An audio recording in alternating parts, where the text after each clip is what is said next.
سرمایہ کاری ہے، کیونکہ ہماری حکومت نوجوانوں کو ملک کے مستقبل کا معمار سمجھتی ہے۔ جناب اسپیکر، ایک فارورڈ لوکنگ اور جامع تجارتی پالیسی ہماری معاشی اصلاحاتی ایجنڈے کا اہم جزو ہے۔ ہمارا بنیادی عزم واضح ہے، پاکستان کو درآمدات پر انحصار کرنے والی معیشت کی بجائے برآمدات کے بل بوتے پر آگے بڑھنے والی معیشت بنانا ہے۔ ہماری معاشی بقا کا راستہ عالمی منڈے میں مقابلہ کرنے کی صلاحیت بڑھانے میں ہے۔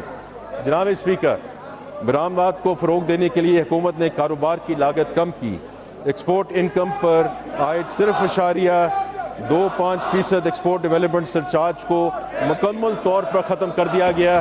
وزیر اعظم صاحب کی خاص ہدایت پر ایکسپورٹ فائنانس اسکیم کے تحت مارک اپ کی شرح 19% سے کم کر کے 4.5% کر دی گئی۔ ایکسپورٹ فیسیلیٹیشن اسکیم کے تحت سہولت کی مدت 9 ماہ سے بڑھ کر 18 ماہ کر دی گئی، تاکہ برآمد کنندگان کو کیش فلو کے مسائل کا سامنا نہ کرنا پڑے۔ اس کے علاوہ صنعتی بجلی کے نرخ بھی کم کیے گئے۔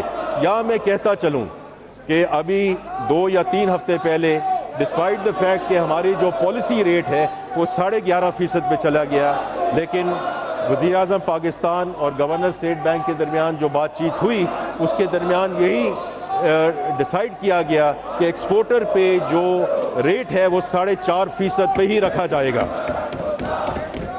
جناب اسپیکر، 25-30 نیشنل ٹیرف پالیسی پر عمل درآمد کے پہلے ہی سال میں حکومت نے ٹیرف کو معقول بنانے کا کام شروع کیا اور 7,500 ٹیرف لائنز پر ٹیرف میں کمی کی، خصوصاً خام مال اور انٹرمیڈیٹ گڈز پر، تاکہ صنعتوں کو پیداواری لاگت کم ہو۔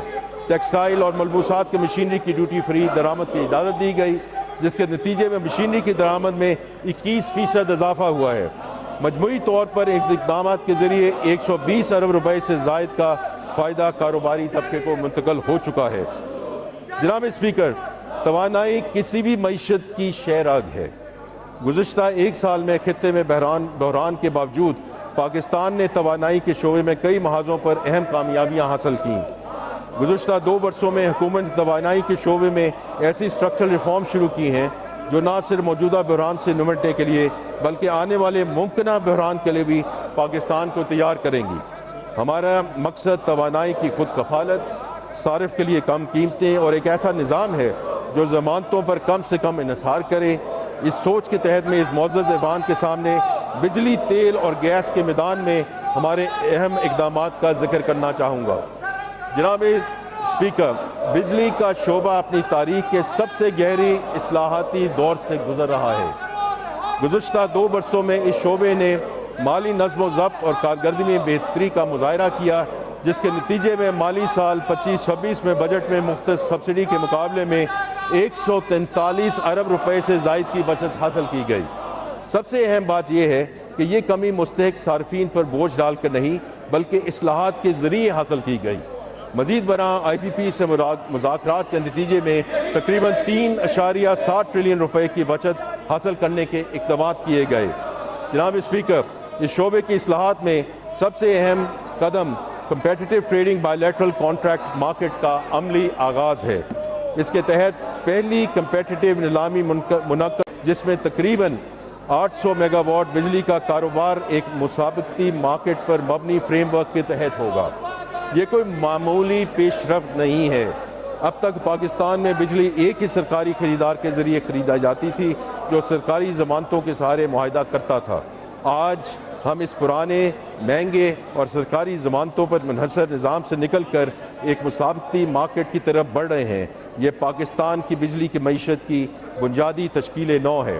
جناب اسپیکر، موجودہ مالی سال میں ایک ملک گیر مشق کے ذریعے ہم تمام سبسڈائز صارفین کی شناخت، رجسٹریشن اور تصدیق کریں گے تاکہ جنوری 2027 سے پاکستان میں ڈائریکٹ سبسڈی میکنزم کا آغاز کیا جا سکے، یعنی سبسڈی وہاں پہنچے گی جہاں اس کی اصل ضرورت ہے۔ یہ وہی منصفانہ ماڈل ہے جو ہم نے BISP کے ذریعے اپنایا۔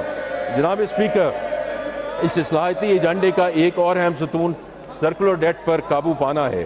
مجھے اس ایوان کو بتاتے ہوئے اطمینان ہے کہ موجودہ مالی سال میں بجلی کے شعبے میں سرکولر ڈیٹ کی نیٹ زیرو ایکیومولیشن حاصل کی گئی، یعنی اس سال اس بوجھ میں کوئی اضافہ نہیں ہوا۔ جبکہ سرکولر ڈیٹ کے سٹاک میں 1225 ارب روپے کی لون سیٹلمنٹ پہ پیش رفت ہوئی۔ ساتھ ہی این ٹی ڈی سی کی اسٹرکچرل ریفارمز بھی جاری ہیں جن کے تحت ترسیل، سسٹم آپریشن اور مارکیٹ آپریشن کے فنکشنز کو الگ الگ کیا جا رہا ہے۔ جناب اسپیکر، ایل این جی کے حوالے سے ایک اہم پیش رفت کا ذکر کروں گا۔ پاکستان نے ایک جامع ریسرچ کے بعد قطر اور اٹلی کے ساتھ اپنی طویل مدتی سیل اینڈ پرچیز ایگریمنٹ سے دوبارہ بات چیت کی اور سال 2026 کے لیے 35 ایل این جی کارگوز کی کمی پر اتفاق کیا۔ اس ایک فیصلے کی بدولت ہمیں تقریباً 1.2 ارب امریکی ڈالر زر مبادلہ کی بچت ہوگی۔ یہ اسی کاوش کا نتیجہ ہے کہ گزشتہ 11 مہینوں میں صارفین کے گیس کے بل میں کوئی اضافہ نہیں ہوا۔ جناب اسپیکر، ایران امریکہ جنگ کے پیش نظر ہم نے مقامی گیس کی پیداوار بڑھانے پر بھی توجہ مرکوز کی۔ مارچ 2026 کے بعد ہماری تیل کی تلاش کی کمپنیوں نے قومی نظام میں تقریباً 100 M C C F D اضافی گیس شامل کی، جس نے بجلی کی پیداوار میں شارٹیج کو نمایاں طور پہ کم کیا۔ ہم نے کھاد کی پیداوار کو ایک لمحے کے لیے بھی رکنے نہیں دیا۔ ملک کے 10 کھاد کارخانوں کو گیس کی مسلسل فراہمی یقینی بنائی گئی۔ اسی طرح ایل این جی پر کام کرنے والے پلانٹس کے لیے بھی گیس مختص کی گئی۔ جناب اسپیکر، حکومت نے تیل اور گیس کے دریافت کے درمیان بھی اہم کامیابی حاصل کی ہیں۔